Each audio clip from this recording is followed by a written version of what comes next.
Hey hello everyone, welcome back to my channel Riya official. তো অনেক দিন হয়ে গেছে কোনো ভিডিও তোমাদের কাছে নিয়ে আসিনি। তো আজ একেবারে রেডি সেডি হয়ে বেরিয়েই পড়েছি, দেখতে পাচ্ছ। তো কোথায় যাচ্ছি কি, ভিডিওটা স্কিপ না করে তোমরা দেখতে থাকো। তো আজ আমি এবার একা নই, আমার সাথে আরও জন আছে। তো কে কে তোমাদের সাথে আমি দেখাই। এই হলো ভাই আর ভাইয়ের বউ, আর ওদিকে বাবা ড্রাইভ করছিল, আর বাবার পাশে ছিল মা। তো কোথায় যাচ্ছি কি, ভিডিওটা দেখো। তো এই জায়গাটা তোমরা কি কেউ চিনতে পারছো? জানতে পারলে কমেন্টে জানাও।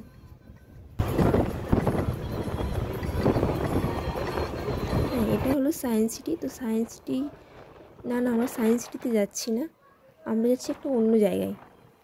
তো ভিডিওটা স্কিপ না করে তোমরা দেখতে থাকো, আর কেমন লাগছে জায়গাটা তোমরা একটু কমেন্টে জানিও। তো গাড়ির মধ্যে তো আমি এক ঘুম দিয়ে নিয়েছি। তো ঘুম থেকে উঠেই দেখছি দুর্গাপুর আমরা পৌঁছে গেছি, এই দেখো। তো দুর্গাপুর এখানে নয়, দুর্গাপুর হলো হুগলিতে। তো হুগলিতে আমি কেন এলাম, কী জন্য এলাম, ভিডিওটা আমি পার্ট করে নিয়ে আসবো। তো ভিডিওটা ভালো লাগলে লাইক কমেন্ট শেয়ার করে দিও, আর সাবস্ক্রাইব কিন্তু করতেই হবে। বাই।